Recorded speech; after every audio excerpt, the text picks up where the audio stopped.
Ay, nakakuha rin si Jaya. It's meant to be mga season kit ng paper bag. Ano plano natin, no? Cebu Pacific. Naka-red alert kaya ang tagal eh. Yan, yung maleta na yun, puno-puno ng ano yan, ng mga pasalubong. Para ma-share ko rin kung ano yung mga pwedeng mabili doon. May nabasa akong comment, tinatanong niya, ate, sabi-sabi nga doon, mas mura doon sa Bali kaysa sa Boracay. This is my family. Hello guys! Good morning! For the next vlog na tayo, no? Nabudol ako. Bibili akong bag. So, kailangan maka 300,000 rupiya para ma-additional na 20% off sa Marc Jacobs. Siyempre, Ferrero. This one. Mataranta rin si ate mo, girl. Oh, ikaw na maghawak nito. Bibilang kita ng bag. Dali.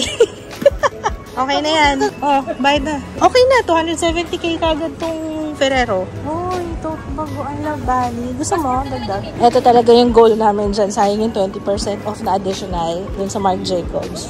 Ang cute ng bag na napili ko. Sis, ang cute talaga. Yung yellow, syempre. Ayun, no, nakikita niyo yellow. Ayun. Ay, nakakuha rin si Jaya. Okay, let's go. Let's go. Payment. For the strap inside, yeah? Okay. It's meant to be mga season cute ng paper bag. Thank you so much. Thank you. Ang cute. It's meant to be. Sabi ko sa'yo, diba, Jai? Oh. Huh? Oh, yellow. Mama, it's meant to be. Yellow. Papa. Papa. Meant to be, oh, yellow. Yellow paper bag. Oopsie. O, diba? Airport pala, may hard rock na. Oh, hard rock. May hard rock cafe. Wala. O, diba?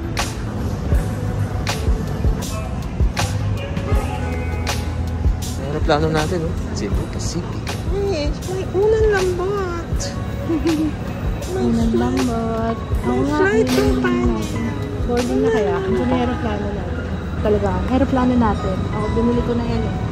Spapa, oh. Pagpalis naman wait, sila. dalo ko to, ah. O, diba?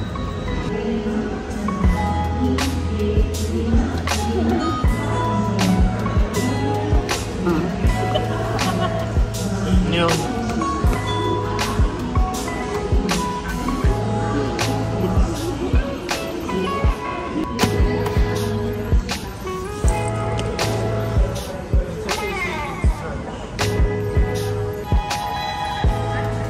Slipo. Huwag batiin. Sana tuloy-tuloy. Surprise. So, ayun guys. Si Jo andun sa CR. Nagpupugo pa. Magte-take off na yung aeroplano. Hindi na lang ba? Yun yung sinasabi ko. Masyadong na ano yung mata. Ewan ko kung na-excite siya kasi nga aeroplano. You know. Ayun.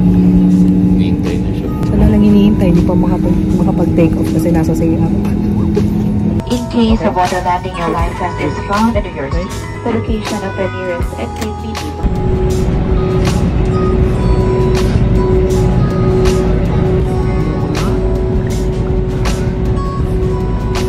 Uy, gising na. Grabe, diretso tulog, oh. Very good yung baby naman. Hindi umiyak yan. Miss ka na yaya mo. Andito na kami sa Pilipinas. Naghintay kami ng 30 minutes na hindi bumababa ng aeroplano kasi may lightning red alert. Ang lakas ng ulan. Buti na lang hindi nagloko-loko si... Ano yan? Walang topak si Jiro. Ano naman siya? Natulog naman siya buong biyahe. Pero medyo turbulent ang ating biyahe. Kasi yun nga yung panahon, maulan. Pero ayan na, ang mga bag natin nakikita ko ng mga kaibigan. Asa na si Bobby Gulay? Ay, si Bali Belly. Ano ba talaga pangalan niya talaga? Si Pork Belly. Okay. Pork Belly. Ay, isa na lang yung maliit yung Bobby Gulay. Oo. Abangan namin yung museo, ah. Museo ng mga Mag-extend Bobby. Congratulations, Jaya! Ayan. Sige, tingnan natin. Tingnan na, kaya daw niya yan. Kaya ko to. Sige. Oh. Oh. Ay, ito nga. Sa kanya na inano lahat. Ay, ito. Ayan pa. Sige nga. Go! Kunin mo na. Ito. Ayan. Pag nakuha mo to, Jaya, very good ka na talaga. Uy, ano ba? Papa naman, lutang lagi. Hindi, kala Kala ko kunin niyo. Gusto mo iwanan lagi. Kaya nga eh. Kala ko kunin. Ito parang ano, hindi tayo sure kanino to. Hindi tayo sure. Hindi tayo sure kanino to. Kanino ba yan? Yung may hawak ng Bobby. Uy, ayun, hindi ba yun? Hindi ba yun yung bago? Hindi, malaki yun. Ah, okay. Malaki yun, di ba? Kasing laki Pero nito. sure ka hindi sa atin yun? Yung ano, yung bag ng pasalubong. Nako, nasa na? Grabing hintayan to. Na naka-red alert kaya ang tagal eh. Tsaka umuulan ng malakas. Hinihintay na lang namin yung ano na lang. Yun na lang, Papa, yung wagon na lang, no? Yung wagon na lang ang kulang. Ayun, no? Nakuha na yung iba eh. May remembrance na sa'yo. Kung kabilaan niya. Ayun, no? Kabila ang laway. Buyat, ang bata-batuta. Wow. 7:17 na. Merong orientation. May parents orientation kami sa school ni Joe na hindi ko alam kung makakahabol.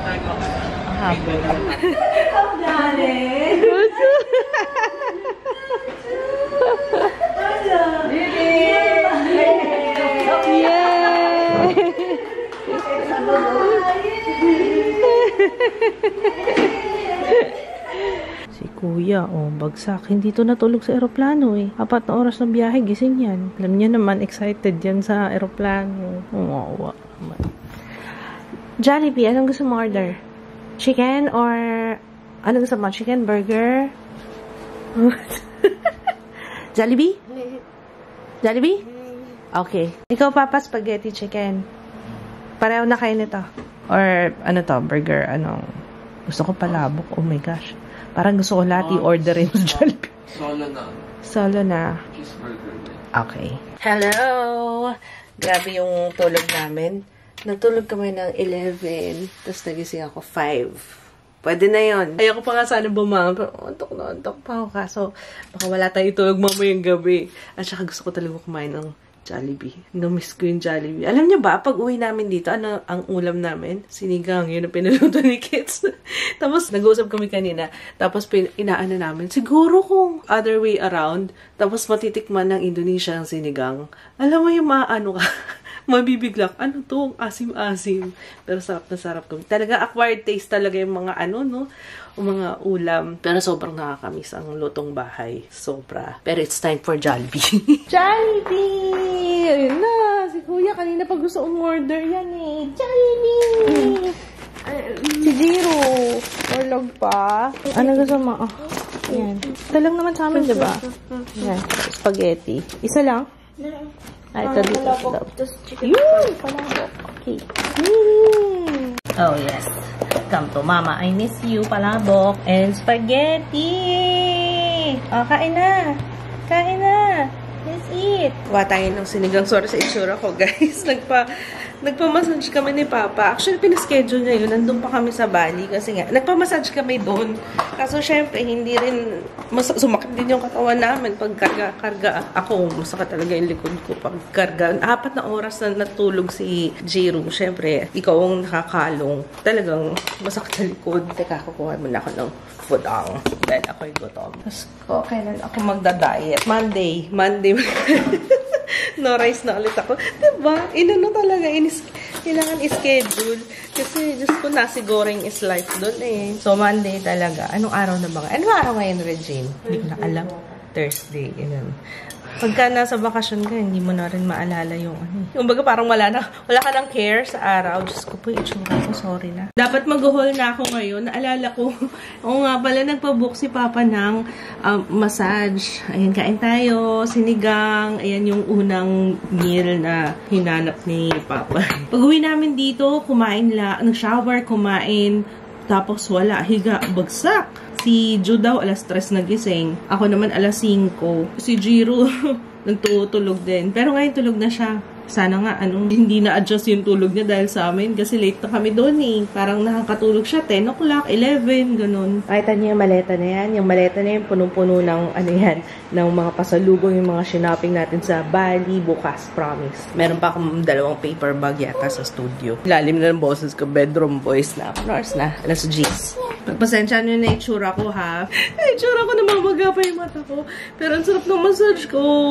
Sa kami nagpapamassage sa Praia de Soleil. Grabe, parang talaga nagtutunugan talaga yung yung in-stretch yung likod ko. Talaga naririnig ko talaga yung pagtunog.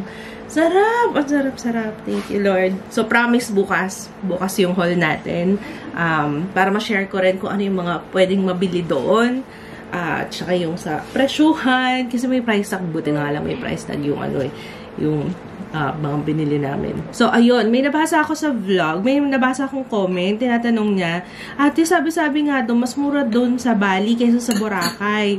Siguro, ang masasabi kong mas mura is, ito as first time na magta-travel sa Bali. As in, yung travel na, yung experience namin, first hand yung accommodations, yung food, ganyan. Yung sa accommodations nila, ang nagulat ako, ang mura. Kasi nung nagbubook pa lang kami dito, yung Airbnb na pinagstayan namin na villa, kung dito yan sa Pilipinas, usually nasa 25,000 pataas or nasa, mas mahal. Feeling ko mas mahal, mga nasa 30 or 40 a day kasi ang daming kwarto, tapos may pool, ang laki ng pool. Usually yung mga ganong isang buong bahay, ganon ng presyuhan talaga. Kung i-compare natin yung accommodation, mas mura talaga yung accommodation doon. I mean, for its price, makakahanap ka definitely ng ganong presyuhan dito sa Pilipinas. Pero, ang ganda niya, para sa price niya, alam niyo yun, kagaya nung sa hotel, para doon sa presyo na binayaran namin, parang ang ganda niya. Tapos pag tumingin ka rin sa mga Airbnb, sa villa, ang ganda ng mga decoration, you know, yung vibes, yung iba. So, kumbaga yun yung masasabi kong difference nila sa Boracay. Sa Boracay, syempre makakahanap kayo ng same price, pero yung itsura doon magkakatalo eh. Sa pagkain, mas mura yung pagkain sa Bali. Oo. Mas mura yung pagkain doon kahit sa Grab. Ay, speaking of Grab, kahit yung Grab na sinasakyan, kasi para makapag-travel ka, kung ayaw mo ng lakad-lakad, yung Grab nila mura lang. Parang nag-grab kami po from Villa papuntang Seminyak, nasa 90 pesos lang. Pero, ayun nga, traffic doon. Grabe ang traffic, day. Lalo na kung masabay kayo sa rush hour. Naku, ang traffic. Kaya make sure na mahaba ang pasensya nyo. Actually, kagaya, dapat maging tulad natin sila. But din namin, sa dami na sinakay namin na Grab doon, mahinahon silang mag-drive. Kahit na maliit yung kalsada, hindi mahinitin yung ulo nila. At saka yung busina nila parang top lang. Hindi, alam niyo yun, parang kalmado sa kalsada. Hindi ko alam, hindi ko ma-pinpoint kung sa disiplina ba? Mas, parang, di ba? Alam niyo yun, hindi ko ma-pinpoint or dahil, sabi ni Kits, kasi sa atin mainit. So, parang iinit din ang ulo mo kasi mainit. So, hindi ko talaga ma-pinpoint. Bakit? Bakit mas kalmado? Mas kalmado yung, kahit na traffic sa kanila, kalmado sila doon. Nag-compute na nga kami kagad ni Papa Kits kasi nga, di ba, nagbabala kami. So, nung last day namin, nagkukwentuhan kami. Sabi ko, okay yun na, pag nag-iinom. Na parang kinumpute na namin, yung pamasahe natin, pwedeng makahanap lang tayo ng mas mura. Kasi yung binook namin, 3,000 plus ang isa, papunta, pabalik, ganun din, parang mga 3,500. So, let's say 7,000 back and forth sa isang tao. So, yun, makakahanap kayo na mas mura, lalo na pag promo. Sure na sure ako dyan. Tapos, yung villa, nakahanap na kami kagad ni Papa Kits para sa amin dalawa. 3,000. May sarili ka ng pool. Pero ano siya, parang isang unit lang siya. Hindi siya bahay talaga. Pero ayos na, no? May sarili ka pang pool. Galing. Sabi ko, kung ganun, 7,000. Tapos, yung kwarto, 2,000 lang sa isang gabi. O kung, let's say, 4 na araw ka. O, diba? Parang sulit na. Ang dami pang mapagsistema. Marami pang mapagpipilian doon, guys, ha? Tapos, ang masasuggest ko, actually, sa Seminyak, yun yung perfect na location. Kasi, kumbaga, yung travel time papuntang Ubud, yung travel time papuntang Uluwatu. Yung Uluwatu, dun yung maraming beaches. Tapos, sa Ubud, yun yung may mga rice terraces. Mas maraming pasyalan yata sa Ubud eh. Pero, pag mamimili kayo sa Seminyak, ang mahal sa Ubud, yun lang napansin ko sa Ubud Market. Ay, ang mahal. Nakakahanap kayo ng mas mura. Ayun, buti na nga lang, nakahanap kami ng mas mura sa Seminyak. Ito, parang ano na to, parang ito yung mga after ng travel, ano yung mga na-realize mo na sana ganito, sana ganyan. Ito yung mga masashare ko, guys, ha. Sana hindi na lang kami nagdala ng outfit namin. Kasi, pag nandun kayo sa Seminyak, ang cute ng mga outfit na ko. Kahit doon na kayo bumili ng pang-aura nyo. Yun nga lang, medyo mahal yung damit. Yun ang napansin ko. Mura yung pagkain nila, pero yung damit nila parang medyo pricey. Or siguro pwede mong pang tawaran. Ay, yun ang tip ko, ha. Pag namimili kayo ng pwede tumawad kayo doon. Unless, pag sinabi fixed price. Pero pagka pwede pwedeng tumawad kayo kasi sayang. Ako iniisip ko ano yan eh, hindi dahil sa pagiging kuripot mo. Kasi for sure meron ka ng allotted budget mo eh pag nag-travel ka, 'di ba? Imbes na isa lang yung magiging masaya, i-distribute mo sa iba. So para mas makapamili ka pa ng mas marami at mas ma-distribute mo na hindi lang isang tao yung nabilan mo, marami kang mabibilhan. O 'di ba? Ang ganda ng logic ko. Pero tama yun. Mag-ano kayo, huwag kayo mahiyang tumawad at saka tumawad kayo para mas makarami kayo ng mabibili. Ayun, ano pa ba? Habang nagpapamassage ako kanina, yun iniisip ko eh. Maganda yung ganito yung mga realization para at least ma-share ko sa inyo kung may bala kayong mag-travel sa Bali anytime soon. At least, sana may matutunan kayo and sana, diba? Share lang yan. Ano pa ba?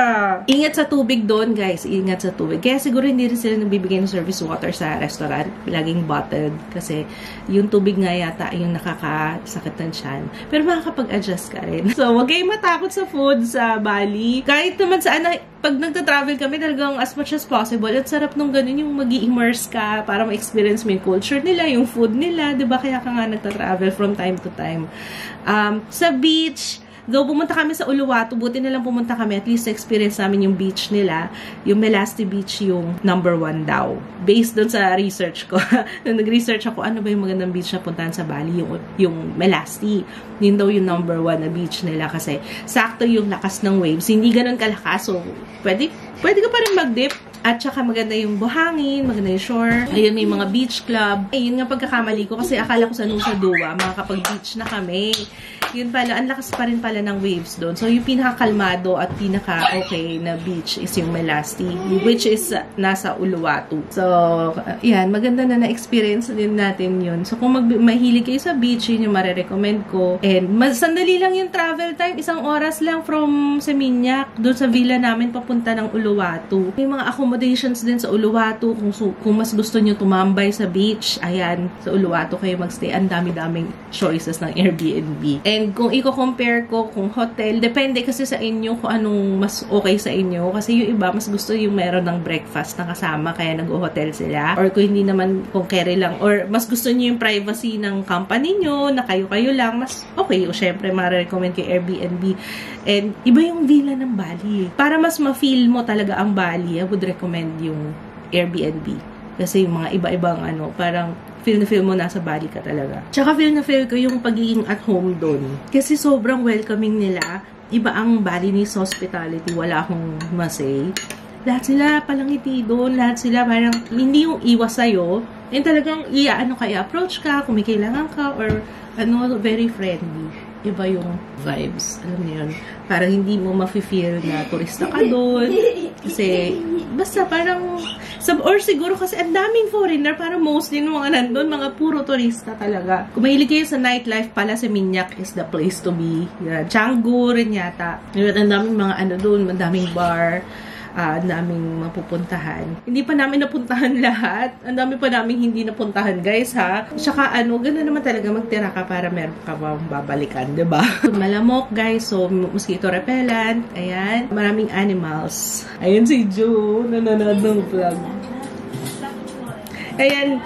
Tapos yung mga convenience store nila. Basta, for sure, mag-enjoy kayo. At para sa akin, ang pinaka-highlight is yung ma-experience mo yung culture. Or siguro na-miss ko kasi ang tagal namin hindi nag-international travel. Alam niyo, di ba lagi na lang dito kami mostly. Marami pa nga kami hindi napupuntahan dito sa Pilipinas. Gaya ng Siargao. Di pa kami napunta doon. Pero ang sarap nang ma-feel mo yung yung culture ng iba, diba? Nanonood si June ng vlog. Okay, papanood ko muna. Hayaan mo.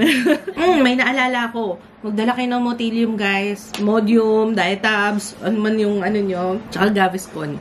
Ayun, sa chan kasi yun ang naisip ko na yung Bali Belly. Bali Belly is real. Alam niyo, hindi ko alam yan. Kahit pangalawang beses ko na napunta sa Bali, sa bagay yung una kasi nasa resort lang kami, kaya hindi ako naka-experience sa iba-ibang pagkain or normal pala yun. So, kailangan mag-adjust yung chan mo. Pwedeng sa spices, pwede rin sa tubig nila doon. Ayun. Iwasan nyo na lang na makainom ng tubig. Maraming squirrels, may mga unggoy, which is, pag inisip nyo, at saka na-realize ko, kulay puti yung kalangkot ko doon. Ibig sabihin, hindi polluted doon? Tama ba? Ang arte-arte mo naman, totoo, naman yun, no? Lahat naman ng tao, may kulangot. Pansin ko, hindi polluted doon. Yan daw gusto niya. Sabihin mo sa Nagkikrave si Ju ng namiss na yung mga pagkain. Order. Gusto na naman yun ng spaghetti. Tsaka ng chicken. Ayaw niya nito. So, ayun lang ang mga masashare ko for now, guys. Balikan nyo na lang yung mga vlog kasi from yung mga previous vlogs nung sa Bali. Sinasabi ko naman kung ano yung mga nare-realize namin doon. Yung mga experience namin. So, if you haven't watched it, I died. Ano pa? So, kung magta-travel kayo sa Bali, I hope you have fun din. Kagaya nung na-experience namin, sobrang saya lang. Kulang. Actually, yun yung na-realize ko. Kulang ang isang linggo. Ang dami pa namin gustong puntahan. Nakakulang yung luggage namin. And next time, hindi na kami magdadala ng maraming gamit kasi pupunuin din natin yun. Para ang sarap mag-shopping dun. Sarap. Iba yung iba. Happy place siya. Hindi ko alam kung kailan masusundan ulit yan. Naku, nakabukas yung mga invitation, ha? Ikaw in charge doon. Send out. Or kahit list. Bigyan mo na lang ako ng list. Ako na mag-send out. Ayun. Kasi malapit ng birthday ni Jiro. Ilang na lang. Ilang linggo na lang. Itong mga bata. Itong mga to. Next week, may pasok na sila pareho. Naku, back to reality na tayo, no? So, ayun. Tapos bukas, mag-haul ako para makapaglinis na rin. Tanggalin ko na yung mga laman ng mga maleta na nakabalandra sila dun sa hallway. Okay, good night, guys. Sana na-enjoy niyo ating pag-uwi vlog and konting shinare ko about our trip sa Bali. Sana marami kayo nakuhang tip kahit papano. So, ayun. Thank you so much for watching. See you tomorrow. Good night. Ayan na. Bintang again. Bali na wallet. Kwentas nila 28,000 yung ganito. Ayan. Ang ganda naman. Product talaga siya ng Indonesia. Luwak coffee. Ito yung galing sa Civetka. Bali State of Mind. Yung kusuka na paminta. Hi! Ay, bintang.